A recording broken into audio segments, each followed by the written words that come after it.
Hello class. This is a first in a series of lecture on LMX, or leader-member exchange theory. And the reason there's a series of lecture videos is really twofold. Number one, there's probably too much to contain in one video, and I'm sure after a certain amount of time students would check out and stop watching it if it really went on in length. So that's reason number one. It'd just be too long to film in one video. Number two, it's an important theory, and by breaking it up into section, or actually this is very nicely broken up into stages, it really demonstrates the evolution of a theory, and one that's still in its infancy, one where there is a lot of direction for future research. So I would prefer to walk through this theory, maybe through a series of 3 or 4 more mini lectures than just having one kind of overarching lecture.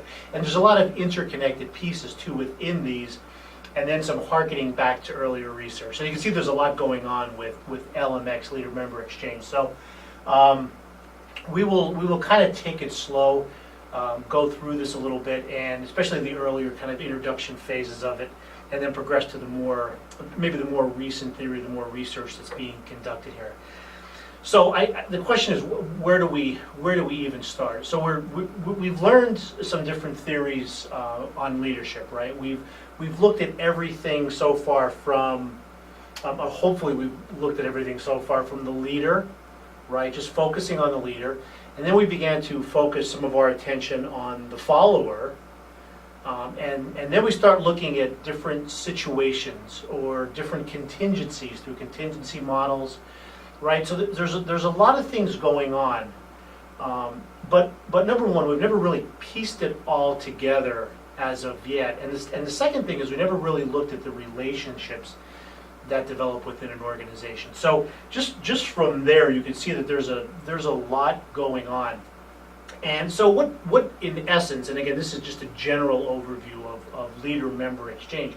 What leader-member exchange says is there's this dynamic process going on. It's a leadership process. It's an interactive process that's going on between the leaders and the members and the followers, and the relationships that they are having within an organization.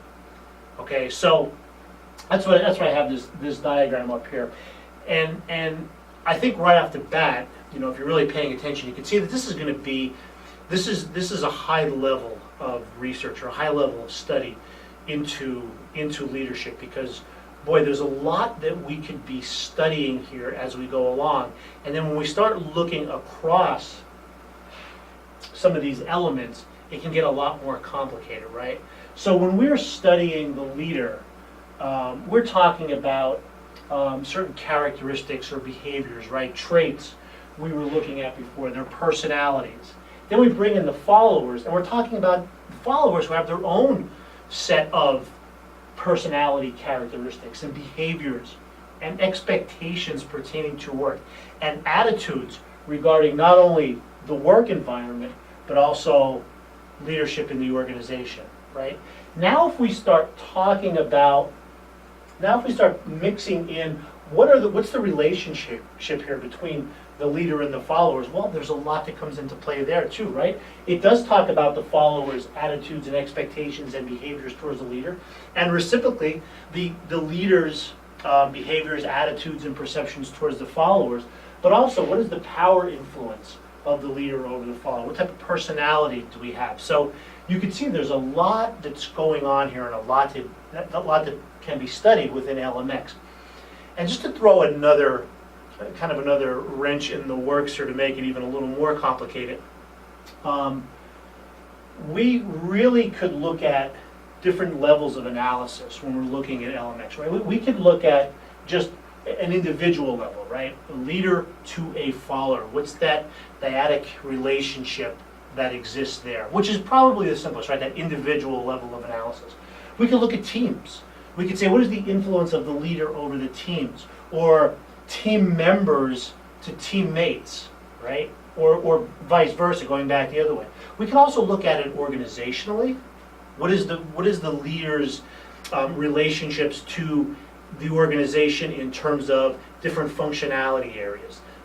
different work groups, different work areas. What is that relationship? And then if you decide to take that outside the organization and look at maybe supply chains and things like that, we're really getting into some really heavy research, right? So level of analysis, individual, teams, organization, or outside the organization, just adds a whole nother level of analysis to LMX. So when we're looking at this, when we're looking at LMX, we're really talking about this the dyadic relationships. And by dyadic relationships, it just means the relationship between two entities. And it could be the leader to the individual worker, employee. It could be to the team or to the organization as a whole. So what is that dyadic relationship? And just not getting too far ahead of myself when we talk about this, the three dimensionalities of LMX, and they study. Obviously, you could study a lot of things, right? What is going on here? What is the relationship like, and what is influencing the relationship? And again, there are a lot of things that have been proposed and studied, but really, what your book and some of the earlier researchers prescribe to is trust, mutual trust, respect between the parties, and mutual obligation. And we will talk a little bit more about that as we go along. We'll probably talk about it in each section of these lectures, but mutual trust, how trusting are the participants to one another. And of course, you can go from a low level of trust to a higher level of trust. What is the level of respect between the members? And again, that could change not only based on members, but based on a whole number of different circumstances. And then mutual obligation.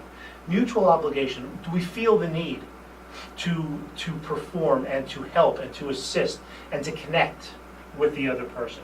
So when we're talking about LMX, these are really the dimensions that we're looking at, right? Developing trust, developing mutual respect, and developing mutual obligation. Okay, so that's a kind of a brief overview of what's going on. So the beauty of LMX as it currently stands, it's been developed through stages, and like with any research, we start somewhere, probably on something that existed prior. In this case, it's VDL, which we'll talk a little bit about. But it usually starts somewhere. We take that research, we build upon that research, we expand that research, and eventually we come to where we are today. So before I get into stage one, again, it's important to note, and I say this to students all the time, either in orientation or if they're asking about leadership studies, and we've even had discussions in class about, can leaders be developed? And the answer is, the jury is still a little bit out on that, because leadership studies are really still in its infancy. So we really haven't hit it and said, okay, here's exactly what we need to do if we are going to be developing the leaders of tomorrow. We have very, very good ideas, and we're expanding our knowledge base almost on a daily basis. But we're still not quite there yet. So what we're looking at here is, the evolution of some leadership thought. And again, you remember, if we went back, we go back to the beginning, we're talking about, in the 50s, we're talking about the great man theory, right? And right there it tells you how old it is, because it's a great man theory. But it tells you, there we were looking at just simply the traits of an individual. Let's look at intelligence, let's look at outgoingness, let's look at charisma maybe, and see if we can determine what are those traits that an individual is born with, so we can later pick them out and say, okay, you're going to be a leader. So we've come from that very simplistic thinking, and not saying it was not wise or doesn't have its application. It has its application, but we've come a long way since then. We've gone and we've examined the leader in any number of ways, right? Through their behaviors and different styles and different skills and different traits and some other things. And then we start putting them in different situations. We say, well, not every situation is the same. So we have different situations in there now. And then we start looking at the follower. What matters about the follower? What is it about the follower? So we start looking at followership. Now here we're bringing in the relationships between the leader and the follower. So it's really, leadership studies are really fascinating. there's a lot of rich areas of study, and you know, it's growing, and we're learning, and it's actually very exciting. So stage one of this development is, again, all of that, where the researchers looked and they said, wow, there's some good stuff out there, but what we don't think it's quite right. What can we look at to kind of develop our own theory on leadership, where we're bringing in the component of relationships, like in the previous. Let's bring in this component of relationships because we think it's important. What can we look at? Well, some of the earlier researchers on it went to VDL, vertical dyad linkage research, VDL, and it was Danciu in 1975. So we're talking a relatively long time ago. And what the basic tenets of VDL were that there was no average leadership style, as was kind of posited in, if you remember, the Ohio State and the Michigan studies. Remember, we had those. They looked at all these different dimensions, and they said, okay, there's a task-oriented leader, and there's a relationship-oriented leader, and those are the two dimensions that a leader will follow. You're either one or the other. And Texas came in, and it kind of moved. It added a little bit more to it. Remember, with the country club leadership and the laissez-faire, hands-off leadership. But what VDL was saying was there is no average leadership style. So now you can't take one person and say, okay, you're task-oriented, but out of 10, you're about an 8 task-oriented leader, and that's where you are. VDL was saying, no, that's not how it goes. Leaders are really leading differently, in a different style, based upon I keep wanting to go back, based upon the follower maybe, and this relationship that they have with the follower. So, okay, so LMX went off VDL. Sounds kind of crazy, right? But so a leader-member exchange built on that and said, okay, yeah, there are different types of exchanges going on, depending on a lot of things. We don't know what it is, but leaders react to, treat certain followers different, and followers also in the same way view and perceive leaders differently. And that makes sense, right? Think about where you work now, or where you have worked. Your perception of the leader and the leader's perception of you have probably been different in any one of those cases, and their behaviors towards others in the organization were probably different than they were to you. Not everybody is treated the same way, is what the basic tenet of stage one is. And what they found is that you're either going to have these high quality exchanges or low quality exchanges.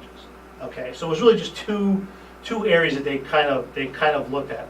So in these high quality exchanges, which were called the in-group, and you can imagine what the in-group is. The in-group is hey, these are the it people. These are the people that are getting ahead. Employees grew beyond their job description. So whatever their job duties were outlined in their job description, they grew beyond that and became trusted assistants of the leaders, right? What stage one also talks about, though, is not everybody could be the in-group, and I guess that's life too in general. But not everybody could be the in-group because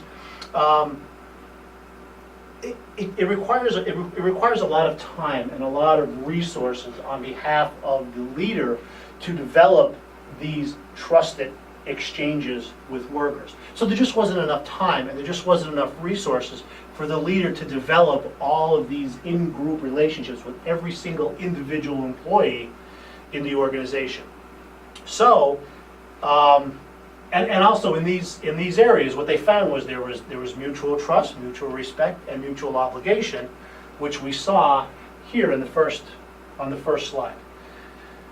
On the flip side of that, we have low quality exchanges, or the out group. So in these types of situations, employees acted as hired hands and only did what was required of them through their job descriptions. So you can think of that person who comes to work, does exactly what they're supposed to be. There's no organizational citizenship behavior. They're not going above and beyond. There's probably not a lot of job satisfaction. And they're doing what's required of them. They're checking out at the end of the day and going home. These relationships lacked or were low in trust and mutual obligation and respect. So the tenets of stage one are, here's what we found out. Building on what we learned in VDL, that there is no one leadership style. Knowing that there's relationships in organizations that are formed between the leaders and the followers. We found that there are these high quality exchanges and low quality exchanges. There's an in-group and an out-group. High trust, high respect, high mutual obligation, low trust, low respect. These guys over here seem to be just going through the motions, doing the tasks that are required of them. Over here, though, something different was happening. There was a mutual respect that was going on. They became almost like trusted assistants within the organization, and they went above and beyond what their job descriptions were. You saw this organizational citizenship behavior. So that's good, but it's not enough, right? Now we need to know why. What's going on here? How are these formed? Why are these not being formed? Can we form this with everybody, right? There's a whole bunch of questions now we need to ask. So again, we're just starting to build on LMX theory. This is the first part of it. So this was the first bit of research that was being conducted. In the other lectures associated with the series, we'll look at some of those other questions, and then even take it steps farther and say, okay, where is this thing going? And ultimately, where is it going to land? Because it really hasn't quite landed yet. We're still looking at some things. So hopefully you got something out of the stage one lecture, and proceed to stage two.